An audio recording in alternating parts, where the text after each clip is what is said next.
Okay, what's my dream tonight? I find myself using my right hand.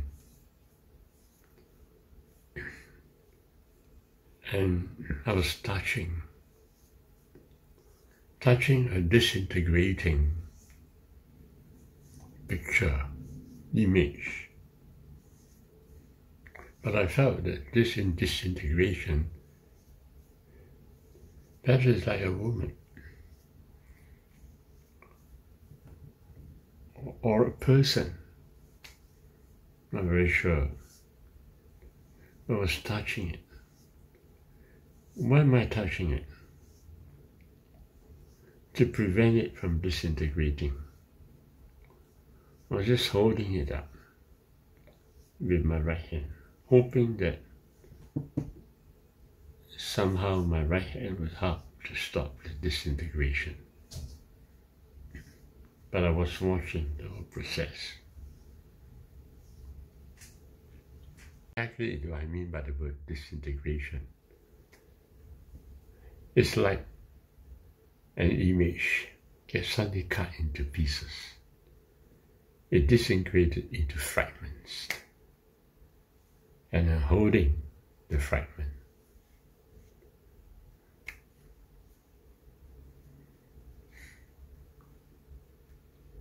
But as I'm thinking about it right now, am I the causation of the disintegration? Or am I preventing the disintegration? I wonder which way it goes. Important point I need to record right now is that I'm touching. So because I'm touching with a body, so I felt the disintegration of the other body. It is because space-time is connecting with another space-time. And about this fragmentation of the image, in the very first place, the self-image is just merely a fragmentation. The person that I'm seeing with my eyes on the other side is only a fragmentation, because I'm joining it with the yin and the yang. I'm doing it of my own. And therefore when I see a person fragmentized, it's simply that that person within his soul is disintegrating himself. That's because the I am is kind of leaving, or that's because the space-time has endured a certain time and it is automatically going through a period of down. There was a time when the space-time was integrating, so now the space-time disintegrates. It's an automatic process of space-time itself. But it's the soul that actually brings them together. The soul, which is the uni-observer. That uni-observer is very important. It is the very uni-observation that brings all the polarities together and apparently appear a particle for me to hold on to as me. So that's a very important message here. Why is there a particle that I'm seeing around? It's because of the one observer, the uni-observer that puts them all together. A uni-observer which very often I did not pay any attention to. And many of us forget about this uni-observer. We're so obsessed with our first person, and we fight against the other party through the first person, trying to hold on to a self that is only half self. And what I meant is that it's only the third of a triad. And I'm fighting against the third of a triad. And I refused to get nullified. But in the process of fighting, I couldn't get to the place of the uni-observer. And a lot of us are forgetting where the unique observer is. But lately I've understood that unique observer must observe the thought and the body right where the body and the thought is. It should not observe at a distance.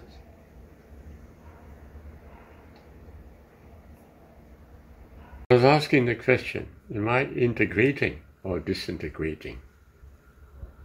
The fact is, space-time could never be integrating.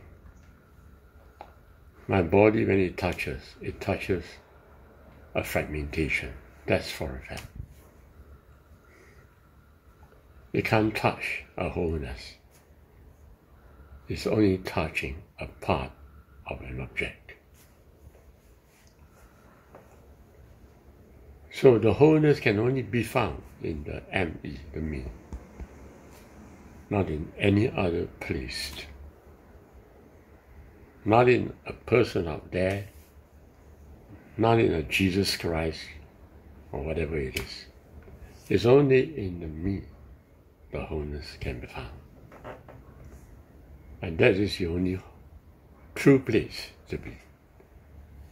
An attempt to help myself or to help the other party by touching that person's body won't help, because it will just be touching a disintegrating fragmentation.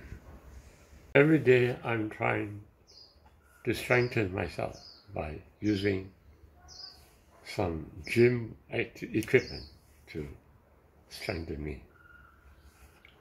But it just won't help, because a fragmented half and a fragmented half.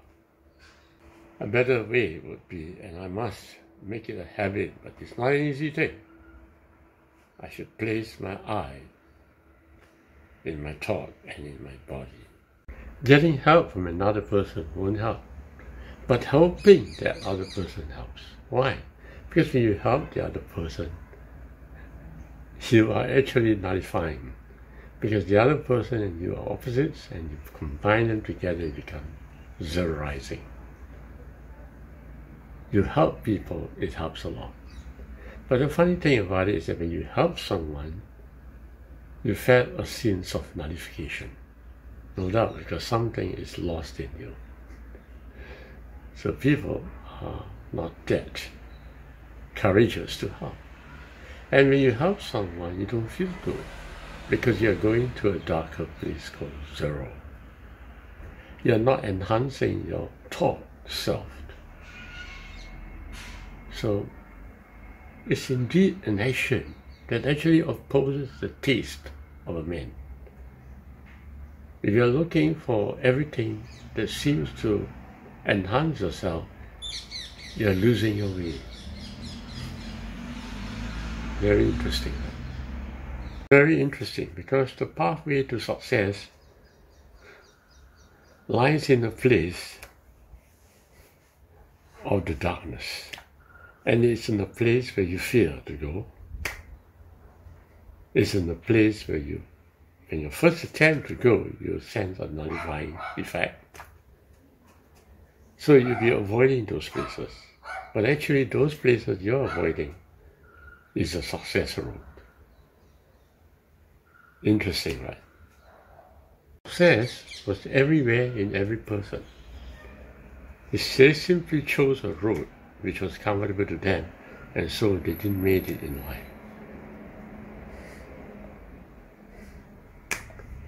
They keep avoiding.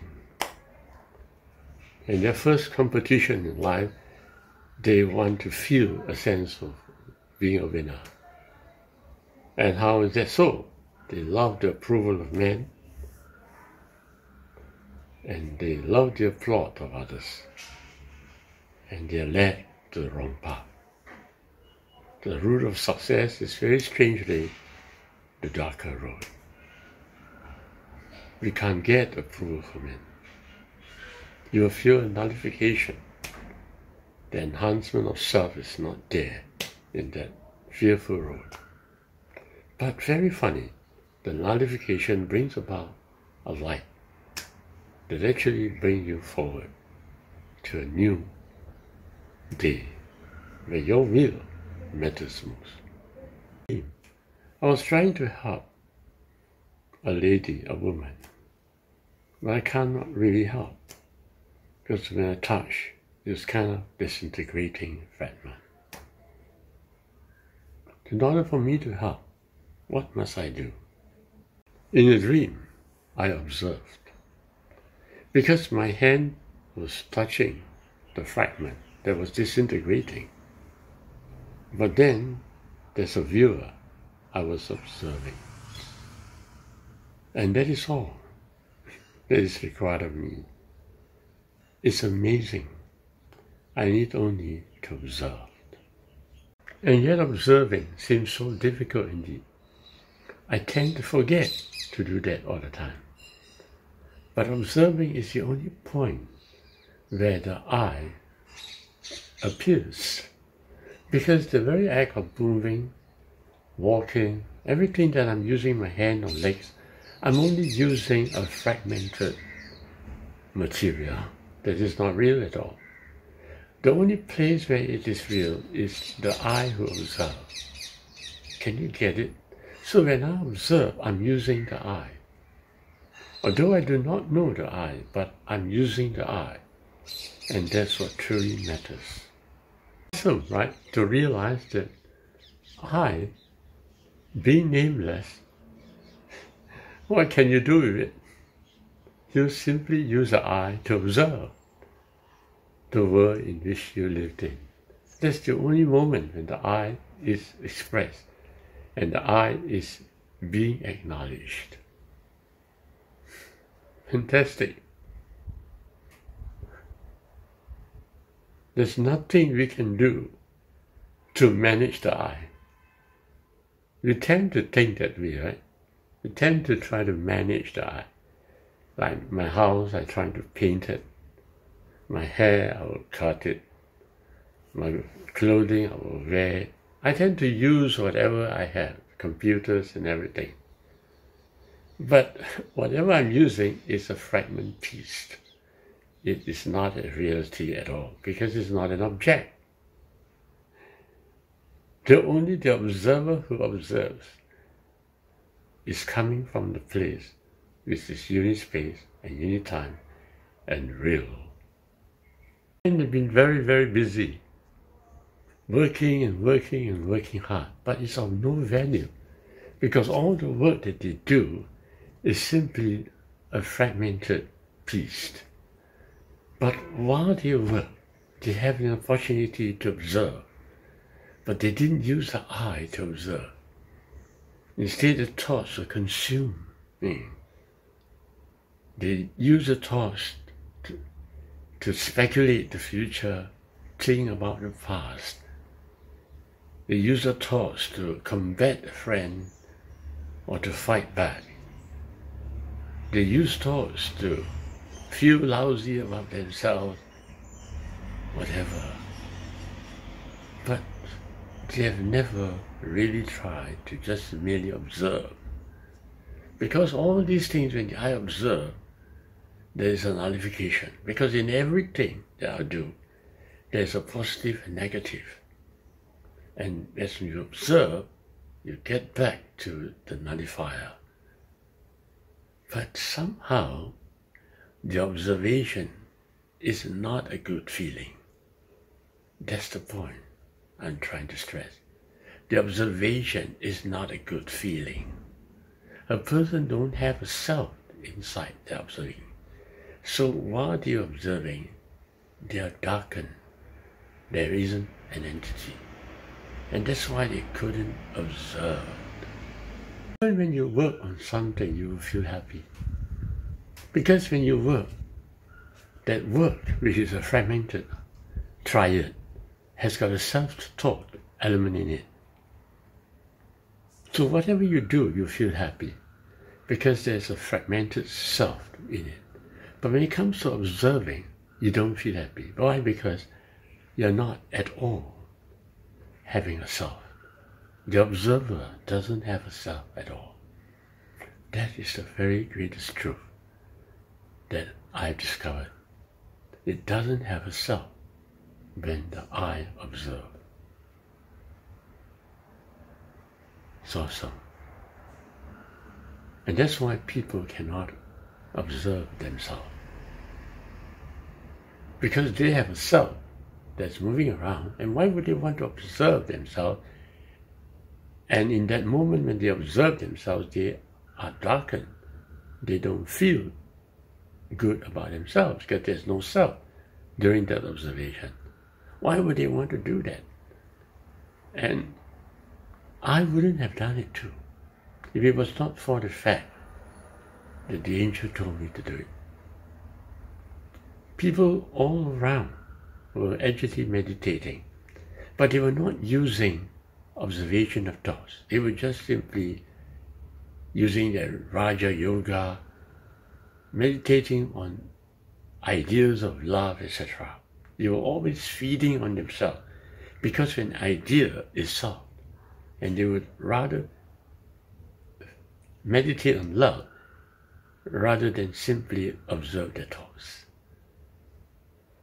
So I wouldn't have done so if it was not for someone who urges me, within me, to meditate and to observe my thoughts alone. I wouldn't have done so. That's the most incredible part of my life experience. I would not have been able to see success story as I'm doing now.